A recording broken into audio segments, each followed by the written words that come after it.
Hi guys, Dr. Biology here, and yes, here it is. It is the AQA Advanced Material for GCSE Biology. So this video is going to go through what you need to know, what you need to revise, what you don't need to revise, and some strategies to help you, and also some resources. So let's get started. Okay, so I'm just going to go through a bit of the information that they've provided. The first thing to point out is the format and structure of the papers is unchanged. Okay, it does say that the advanced information covers all the examined components. For each paper, the list shows the major focus, and I'm going to talk about the major focus with you in a bit more detail.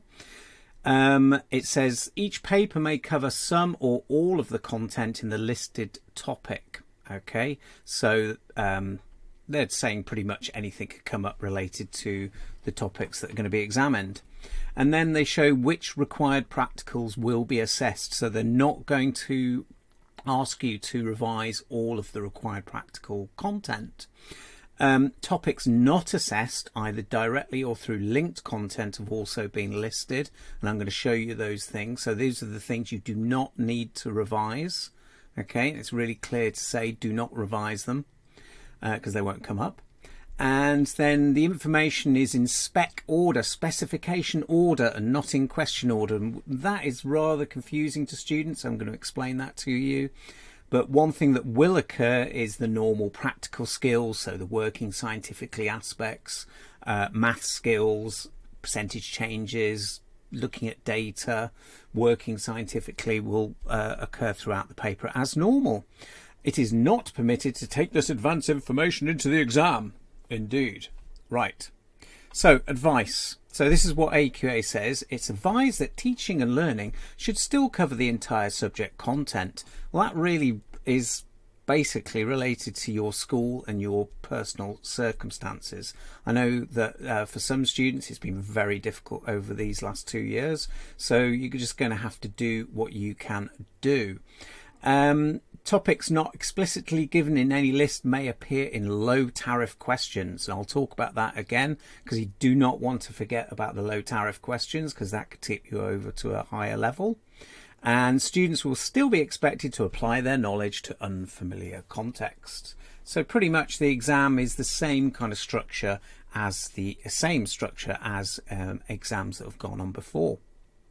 Right, first of all, I do want to talk about spec codes. So specification codes can be found by your good selves on the internet. So if you just do a Google search for AQA GCSE Biology specification, and you will find this document here. This document is mainly for teachers, but if you want to check it out, you can. And particularly, you're going to be interested in the subject content. So the subject content has all the spec codes in there. Okay. And there we go. So there's cell biology, and it points out which is the main structure. So this is 4.1 cell biology, and then into subunits, and then further into further subunits.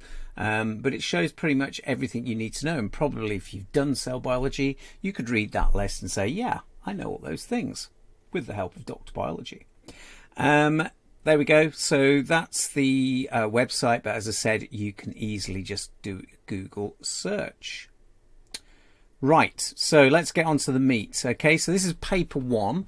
Now before I start, I am going to tell you that a lot of this material is in my website. I'm going to show you that address at the end, but I just want to talk through a few aspects. So first of all, AQA GCSE Biology Paper 1, there is very little that has been taken out of Paper 1.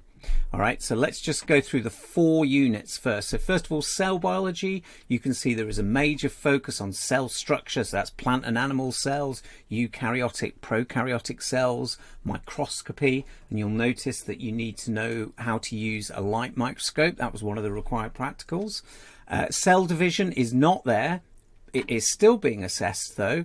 It will be a lower tariff question. So that's things like mitosis, stem cells, chromosomes and DNA. Transports in cells, so that's diffusion, active transport and osmosis will all be there. And particularly the osmosis experiment investigating the effects of salt concentration on plant tissue. Namely, to you, it was a potato, but it could be a carrot, could be a turnip, could be any type of plant tissue.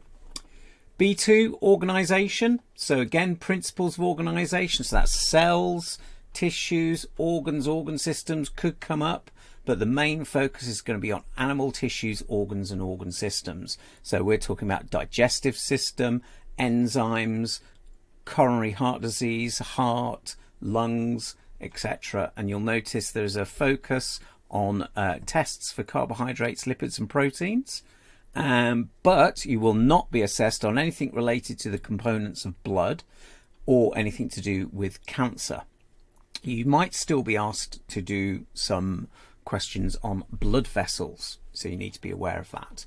Again, plants, tissues, organs and systems, major focus, that's transpiration and that's translocation, understanding the purpose of the phloem, the xylem, how water moves through the plant, how sugars move through the plant as well. Then infection and response, communicable diseases, all of the communicable diseases, so those are all the bacteria, viruses, protists and fungi.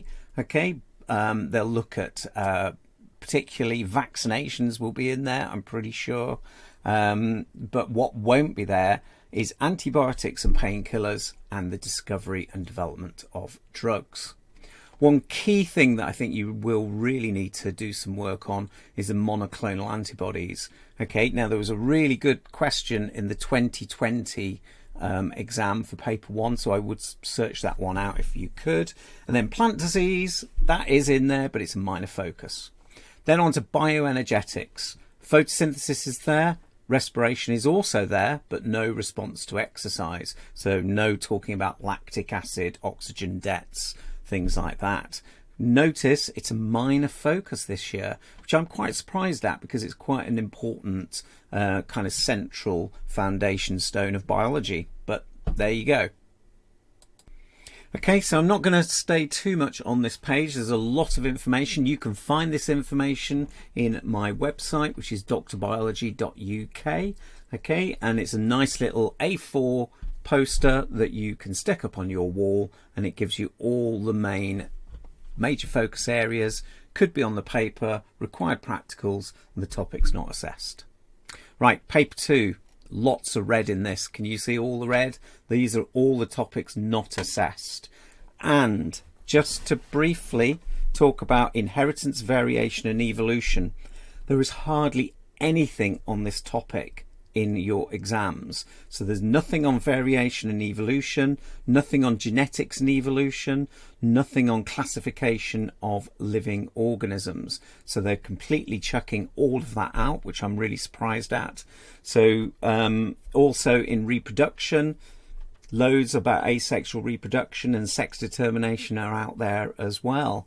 So not much in that section. Homeostasis as well.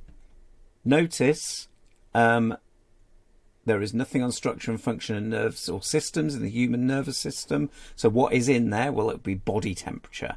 That's the main area, body temperature. Again, hormonal coordination is more about blood glucose levels, glucose, insulin, glucagon, but nothing on reproduction, reproductive hormones, nothing on infertility, nothing on negative feedback. Plant hormones are in there, so that's going to be auxins, gibberellins and ethene. Okay, you notice that the required practical is there, effect of light on growth of germinating seeds. Let's go down to ecology. Ecology, a lot not there again, so you can see all the topics there that are not there. I am going to go to the next page quickly because it all summarizes it really nicely here. So you can see the kind of where the most important major focuses are there's kind of, it's very specific, very, very specific. And I'm pretty sure paper 2 you can work out the type of questions that are going to come up. In variation and inheritance, there is reproduction, there's meiosis, obviously, DNA. Inheritance, crosses and genetic disorders are still in there, so you still got to know about genetic disorders, doing a Punnett square, for example, Punnett square diagram, but no minor stuff. Ecology, food chains, carbon and water, decay, again measuring the population of a common species, that's usually quadrats, So either working out the area of a population using quadrats or transects. So you can see there's massive amounts not being assessed. Right, so where do you go for resources? Where do you go for all this information? Well, you go to my website. So www.drbiology.uk. Please check out my other YouTube video, which is going to discuss what is on there for you. So I hope you found that useful. Keep with it. I'm going to help you through, and I'll see you soon.